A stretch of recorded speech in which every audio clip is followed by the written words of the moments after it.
আছে আমাদের খেলা খুব সুন্দরভাবে পরিবেশন হবে।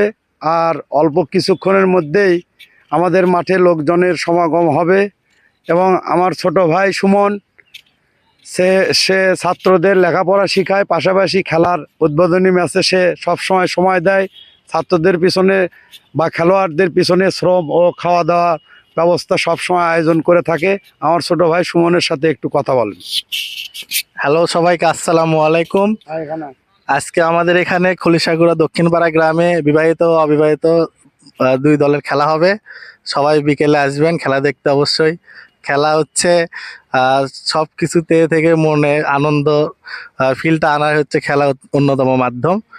আপনি ইচ্ছা করলেই একটা কোনো নেশা বা কোনো কিছু যখন অ্যাডিক্টেড হয়ে যায়, সে খেলা থেকে এই জিনিস থেকে ফিরে আসে।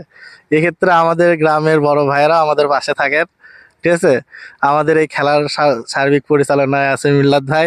মিল্লাত ভাই সবাই সম্পর্কে কিছু বলেন। হ্যাঁ হ্যাঁ, এমনিতেই বলেন একটু কও, যে হালকা কও। এই খেলার মানে আমাদের প্রতি বছরই খেলাটা হয়, ঠিক আছে। এবং প্রতি বছরের মতো এবার বিবাহিত জিতবে না অবিবাহিত জিতবে, এটা বলেন। আসসালামু আলাইকুম। প্রতি বছরে যে খেলা হয় বিবাহিত বনাম অবিবাহিত, অতীতে যে কয়বার খেলা হচ্ছে বেশিরভাগ সময়ই অবিবাহিত মানে হারছে। এবারে দেখা যাক অবিবাহিতরা কি করে। আমরাও চিন্তা ভাবনা করছি এবারে আমরা অবিবাহিত দুটো গোল দেব এবং দুই গোলে আমরা বিজয়ী হব। এইলে আজকে আজকের যে খেলাটা হবে আপনারা সবাই আসবেন এবং দেখবেন।